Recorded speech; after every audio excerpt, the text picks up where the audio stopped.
बिस्मिल्लाहिर्रहमानिर्रहीम, अस्सलामुअलैकुम। मैं हूं करामत मुग़ल और मेरे साथ हैं ईसा नकवी। नकवी साहब, इलेक्शंस को 9 दिन हो गए।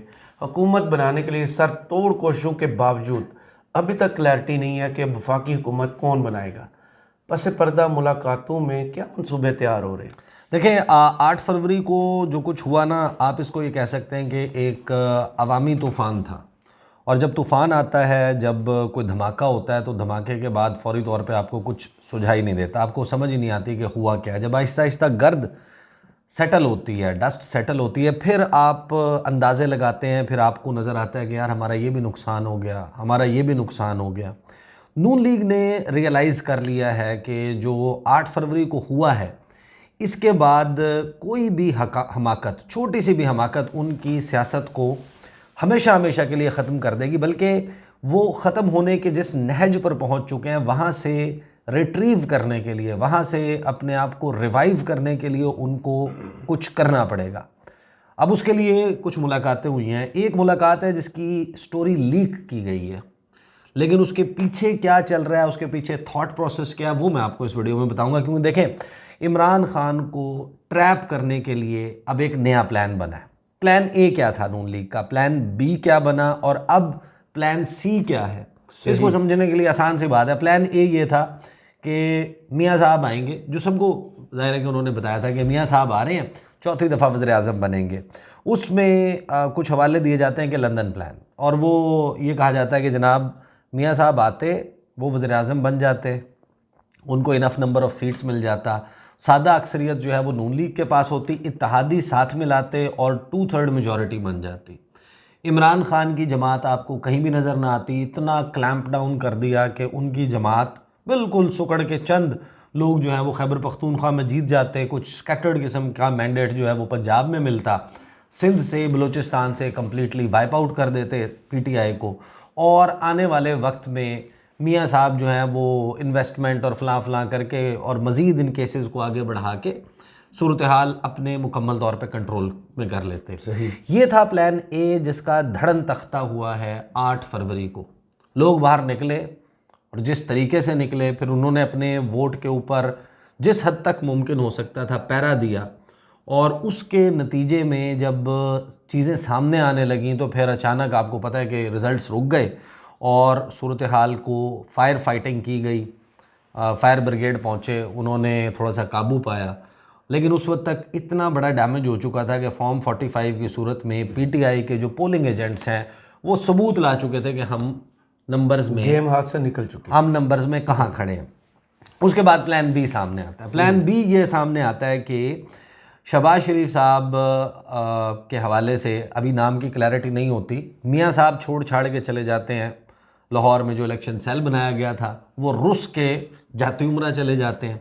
शरीफ फैमिली गायब हो जाती है, और 5-6 घंटे 7 घंटे तक किसी भी नून लीगी रहनुमा का, ये मैं आपको वेरीफेबल फैक्ट्स बता रहा हूँ, कोई ऐसी चीज़ नहीं है जो आप समझें कि अंदाज़ा हो। ये सारे वो जो ऑन ग्राउंड हुए हैं, जिनको वेरीफाई, ये तस्दीक शुदा फैक्ट्स हैं जो मैं आपको बता रहा हूँ। उसके बाद ये गायब हो जाते हैं। कोई भी आपको नून लीग का लीडर का एक्सेस नहीं होता। उस दौरान पाकिस्तान तहरीक इंसाफ के गौहर खान से लेके दीगर लोग टेलीविज़न चैनल्स के ऊपर बीपर दे रहे हैं। पाकिस्तान पीपल्स पार्टी के लोगों का रिएक्शन आ रहा है, वो टीवी के ऊपर बात कर रहे हैं। हर टेलीविज़न चैनल के ऊपर हर जमात की नुमाइंदगी है। गायब है मुस्लिम लीग नवाज़ जी।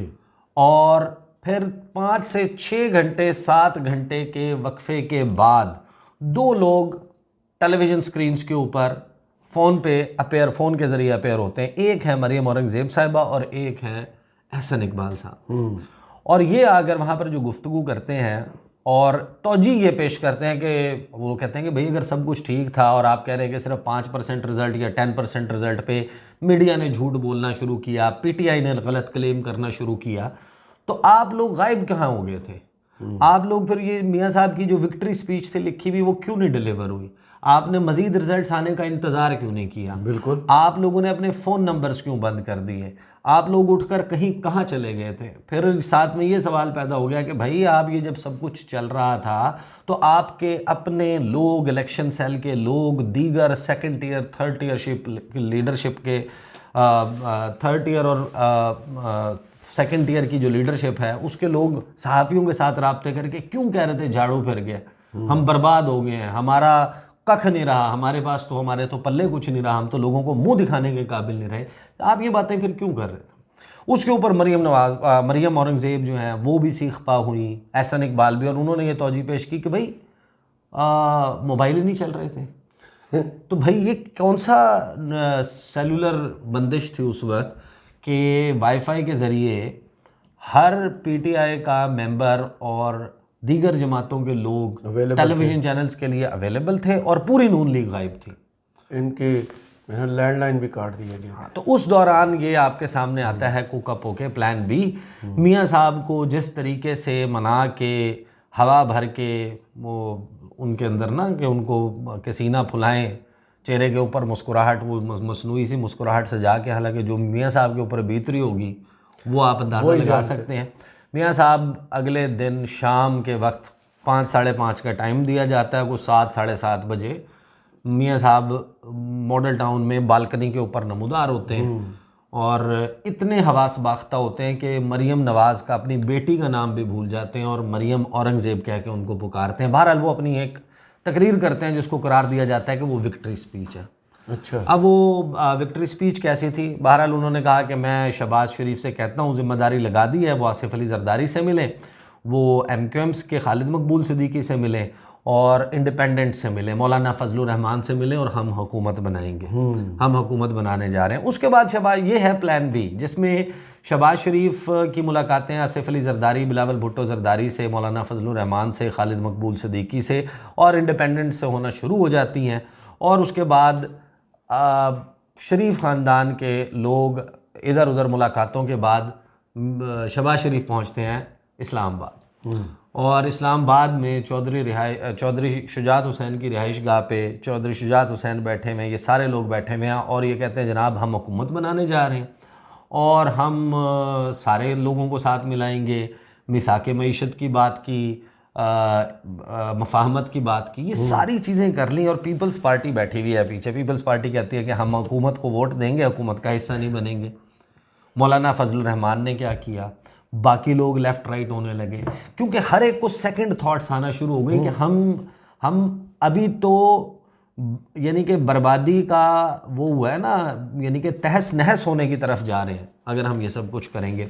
जो सेकंड थॉट्स आई हैं ना नून लीग को, उसके बाद एक इजलास होता है, उस इजलास की एक ख़बर लीक की गई है वो मैं, और ख़बर के बाद फॉलोअप में ख्वाजा साद रफ़ीक ने एक बयान दिया। उस बयान को जब आप ट्रांसलेट करते हैं और इसके पीछे जो थॉट प्रोसेस है ना, हालांकि पीटीआई के लोग जो ना बड़े इसके ऊपर वो हैं, कुछ लोगों को मैंने देखा है कि उन्होंने तबसरे किए हैं इंटरनेट के ऊपर इधर उधर, लेकिन अगर ये काम पीटीआई इसके लिए राज़ी हो जाती है तो पीटीआई जो है उसके लिए एक तबाहकुन मंसूबा है और इमरान खान को किस तरीके से फिर ज़ेर किया जाएगा। क्योंकि देखें इस वक्त पाकिस्तान की पॉलिटिक्स घूम रही है उस जिसकी बुलंदो बाला 4 दीवारी है जिस इमारत की, अडियाला जेल, उसके इर्द गिर्द पाकिस्तान की सियासत घूम रही है और Imran Khan has come out as the most powerful political player in Pakistan. अब नंबर्स के ऊपर आने से पहले ना, नंबर्स ये कि कर क्या रहे हैं, ये ख़बर जनाब मीडिया को लीक की जाती है। आप मुझे ख़ुद पहले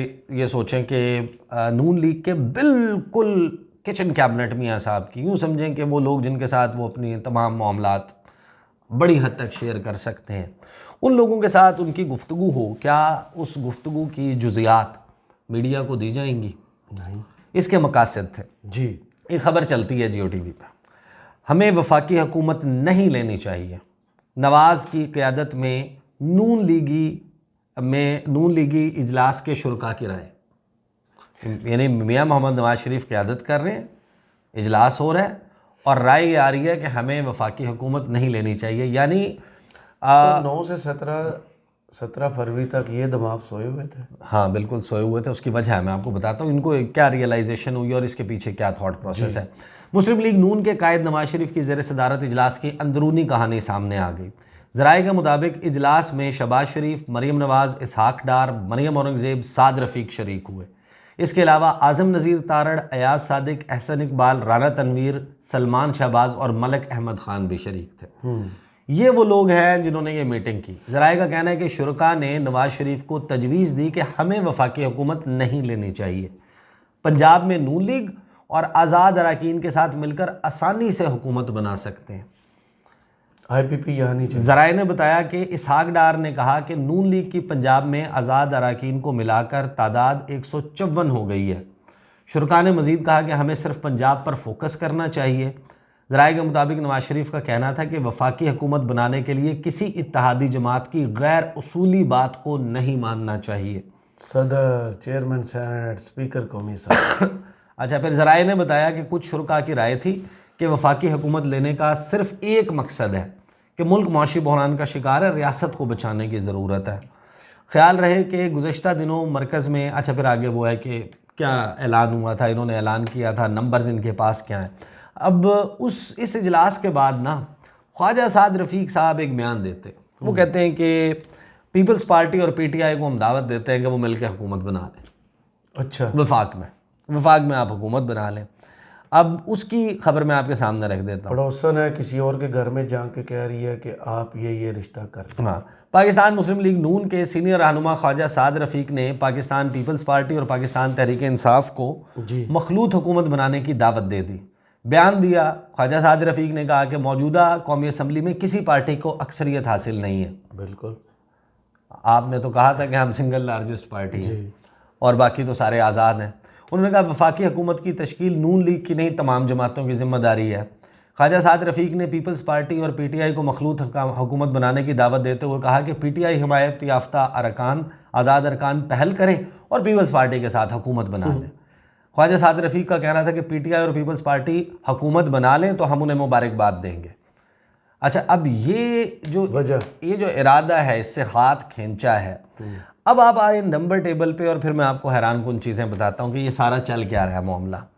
PTI बैक्ड इंडिपेंडेंस, कौमी असम्बली 93, मुस्लिम लीग नून 75, पीपल्स पार्टी 54। ठीक है, मैं बाकी हूँ, मैं नहीं, बाकी आपको पता है कि नंबर्स हैं, MQM 17 है, इंडिपेंडेंट्स दीगर जो हैं वो 9 है। अब पंजाब असम्बली पे जब आप आते हैं तो आपको पता चलता है कि PTI बैक्ड इंडिपेंडेंट्स जिनका डिक्लेरेशन ऑफ रिजल्ट है वो है 116, मुस्लिम लीग नून के हैं 138, पीपल्स पार्टी के हैं 10। अब आप 8 फरवरी के बाद नताइज आने के बाद से अब तक मुझे एक बात बताएं कि मुस्लिम लीग नून ने MNA का एक कैंडिडेट तोड़ा है, वसीम, यानी कि जो जिसको विनर करार दिया गया, एक बंदा तोड़ा है। सारा जोर है उनका पंजाब असम्बली पे। वो पंजाब असम्बली के PTI के लोगों को लिया से दूसरी जगहों से तोड़ रहे हैं, शामिल करवा रहे हैं। 138 के नंबर को मैं ये कंटेस्ट में नहीं जा रहा कि वो 138 असली है कि नहीं, या यहाँ पर 75 असली है कि नहीं, पता तो आपको है। नंबर निकाल कर ये 79 पर ले गए कौमी असम्बली में, 3 दीगर आज़ाद। अब आप आज़ाद लोगों की जो हैसियत में लोग शामिल होते हैं उनकी मेंटालिटी को सोचें। कोई भी आज़ाद हैसियत में मुंतखब हुआ है, क्या ये वन टाइम पॉलिटिक्स है? उसने अपनी ज़िंदगी में दोबारा कभी इलेक्शन नहीं लड़ना। बिल्कुल लड़ना। 8 फरवरी के इंतखाबात के नताइज को हर बंदा ये बात कह रहा है कि इसने नून लीग को बर्बाद कर दिया और नून लीग का फ्यूचर भी बर्बाद कर दिया।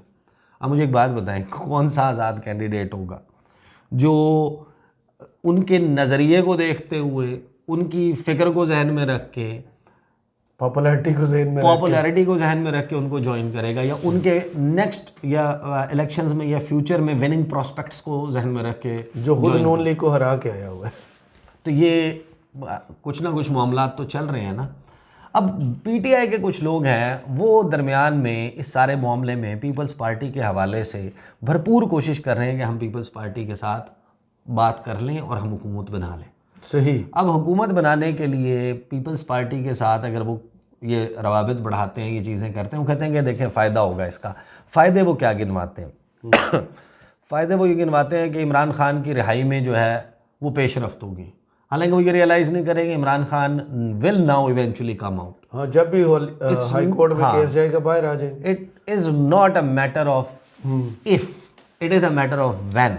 एब्सोल्युटली। 15 दिन बाद, महीने बाद, 1.5 महीने बाद या 2 महीने बाद, ये सिर्फ टाइम की बात है। तो इसका हुकूमत लेने से कोई ताल्लुक नहीं है कि आप हुकूमत ले लें। दूसरी की बात कह रहे हैं कि खौफ और गिरफ्तारियों का खात्मा होगा। वो वैसे भी जब आपकी हुकूमत नई कायम होगी तो आपको कोई हाथ नहीं लगाएगा, वो नीचे नहीं, जब कोई और हुकूमत भी कायम होगी तब भी उसको नीचे लाना पड़ेगा।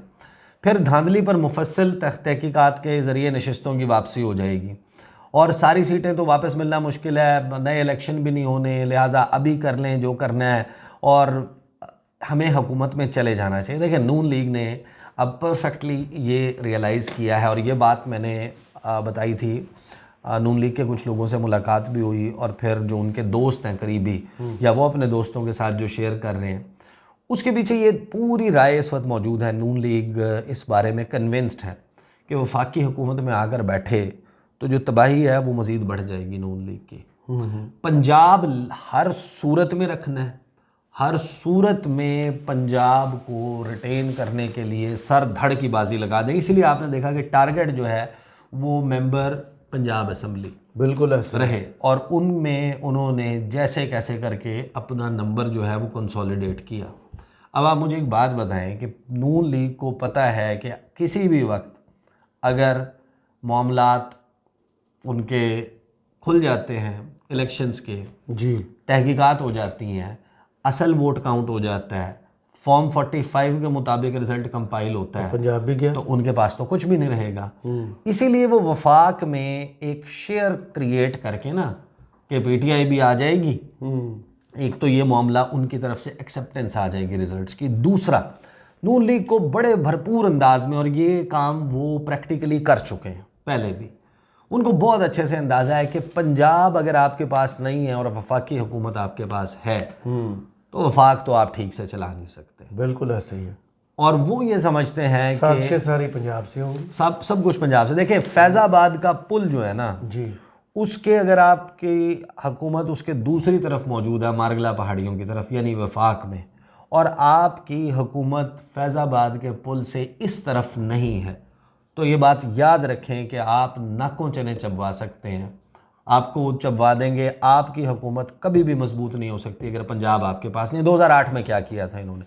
2008 में क्योंकि आपको याद है कि मोहतरमा बेनज़ीर भुट्टो जो हैं उनके साथ आपका मिसाक़ जमहूरियत भी हुआ था, फिर उनकी शहादत हो गई, उनके लिए एक सॉफ्ट कॉर्नर मौजूद था, तो फौरी तौर के ऊपर कोई लड़ाई करना जो है उनको समझ नहीं आ रही थी तरीका, तो उन्होंने मरी भूरबन में मुआहदा किया है। जी, मैं उस मुआहदे की रात हमने स्टे भी वहीं पर किया, 2 रात हमने वहाँ स्टे किया, मैं उस वक्त जियो टीवी के लिए रिपोर्ट कर रहा था।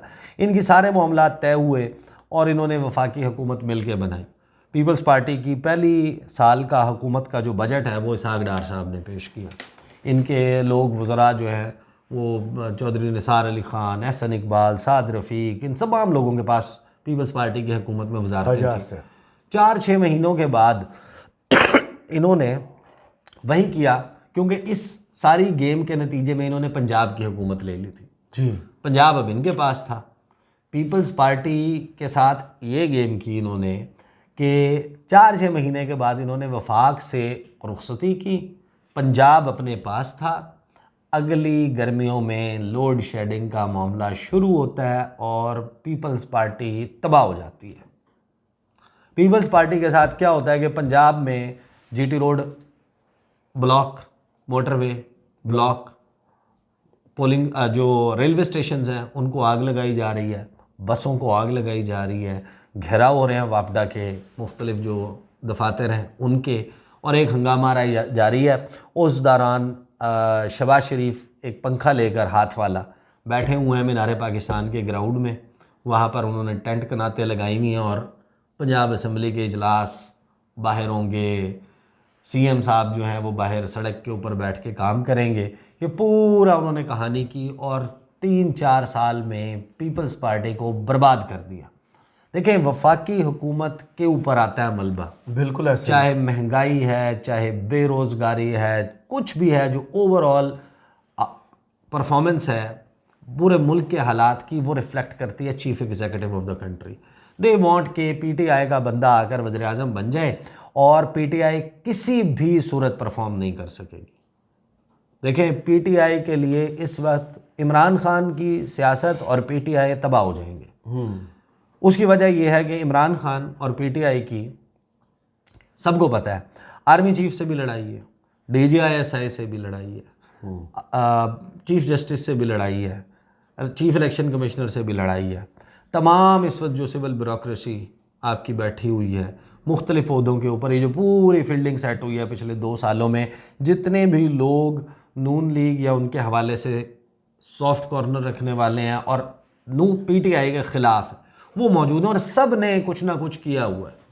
जैसे ही PTI अगर आ जाती है वफाकी हुकूमत में, उनके ऊपर क्या प्रेशर्स होंगे, उनके अपने लोग नहीं, ये तो आवाम का होगा ना प्रेशर, जो उनके अपने लोग हैं, जो उनके सोशल मीडिया के लोग हैं, जो पार्टी के लोग हैं, वो सारे के सारे अपने अपने ज़ाती होने वाले उनके साथ जो सलूक है उनको उसका मत बदला चाहिए। किसी को राना सनाउल्लाह से बदला चाहिए, किसी को आमिर मीर से चाहिए, किसी को मोहसिन नकवी से चाहिए, कोई ये चाहता है कि फ़लाँ फ़लाँ आरोज़ जो हैं उन्होंने ये किया था। फिर जिन लोगों ने इलेक्शन आपके ख़्याल में कोई जो भी ब्यूरोक्रेसी आपकी कंट्रोल कर रही थी, जो आरोज़ थे, DROs थे, जिन्होंने फॉर्म 45 के होते हुए फॉर्म 47 डिफरेंट निकाला है, आपको ऊपर चले, अब वो कहेंगे कि जनाब आप ठीक है, आप नहीं हाथ डाल सकते, पाकिस्तान की फ़ौज से इनसे कोई लड़ाई नहीं कर सकता, लेकिन जिन्होंने ऑन ग्राउंड एग्जीक्यूट किया सिविलियन, उनके खिलाफ तो कार्रवाई करें, होनी भी चाहिए। आप कितने डिप्टी कमिश्नर्स को, कितने असिस्टेंट कमिश्नर्स को, कितने आप जो सिविल ब्यूरोक्रेसी के लोग हैं उनको आप फारिग करेंगे, वंस फॉर ऑल आप कितनों को आप करनी है तो मुल्क के कानून के मुताबिक करें, नहीं परफॉर्म कर सकते, क्योंकि आप उसी वक्त उस विशियस साइकिल में घुस जाएंगे जहां पर आपने अपना स्कोर सेटल करना है। क्या इंसानी तौर पे, फितरी तौर के ऊपर इमरान खान के लिए ये मुमकिन है कि वो हाजरा पानेज़ई की किताब के घोस्ट राइटर को, जो अंग्रेज़ी अखबार से मोस्ट प्रोबेबली है किसी से, तो वो उसको कुछ नहीं कहेगा? क्या ये जो खावर मानिका वाला केस है, इसमें तोशा खाना में, दीगर में, वो जो 25 मई को हुआ था या वो जो 8 मार्च को हुआ था, 8 मार्च ही था ना, जो घर वाला, वो जो होता जमान पार्क वाला, तो वो जब सारा एक स्टार्ट होगा तो वो तो they will not be able to perform. और फिर आपने जब SIFC के ज़रिए इन्वेस्टमेंट लानी और दीगर ममालिक जाना है, तो उसमें जो आपका बेसिकली गारंटर होता है वो तो पाकिस्तान की आर्मी होती है, बिल्कुल, वो भी आपका काम नहीं हो सकेगा। तो ले दे के बात आ जाएगी कि आप 4 से 6 महीने में एक बड़ा बोझ क्रिएट होगा और PTI will start getting unpopular, आवाम में, लोगों में। आपने पूरी फील्डिंग लगा के पूरा मंसूबा, लेकिन ये जो प्यार जाग रहा है ना कि हुकूमत बना ले, ये अभी कैलकुलेशंस है सारी, बहुत ज़्यादा जो है वो बन गई है। और नून लीग किसी भी सूरत इस वक्त उनकी तमाम तर कोशिश ये है, ये जो भी आपके सामने तफसील आई है, ये सिर्फ उन्होंने फीलर नहीं छोड़ा, ये टेस्टर नहीं है, ये बाकायदा उनके अंदर मौजूद है कि जो शरीफ राजधानी है, इसको बचाने के लिए अब यही तरीका हो सकता है कि इमरान खान के पास एक कंट्रोल्ड किस्म का लूला लंगड़ा इक़्तिदार आए, उनके वो भी खुद इमरान खान के पास ना हो, इमरान खान की जमात के किसी बंदे के पास हो, और उसको हम ऐसा तिगनी का नाच नचाएं।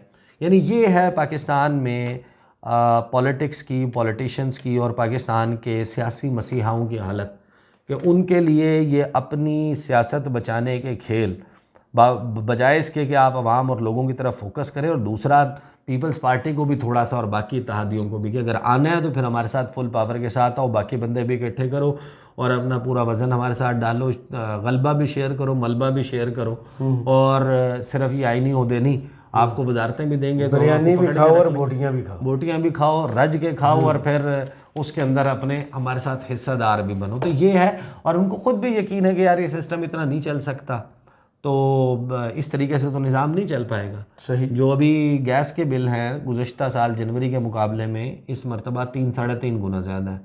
67% अभी गैस की नई कीमतों में इजाफे की मंजूरी हो चुकी, वो मौजूद है। नहीं, इसका इम्पैक्ट तो नहीं अभी आया ना, अभी तो मंजूरी हुई है। हाँ, इम्पैक्ट तो आना है, कौन सा इन्होंने बाज आ जाना। हाँ, तो नहीं इम्पैक्ट अभी देखे ना, ये इनका टेक्निकली ये सर्दियों के आखिर में कर रहे हैं, फौरी तौर पे नहीं आएगा, अगली सर्दियों में आएगा। उस वक्त तक के लिए आपके पास सिचुएशन है, जो बिजली के बिल आएंगे पहले दो, जो रमज़ान के महीने में होगा। तो ये है बेसिकली वो थॉट प्रोसेस जिसकी वजह से ये जो सेकंड थॉट्स आ रही हैं, these are the dirty thoughts.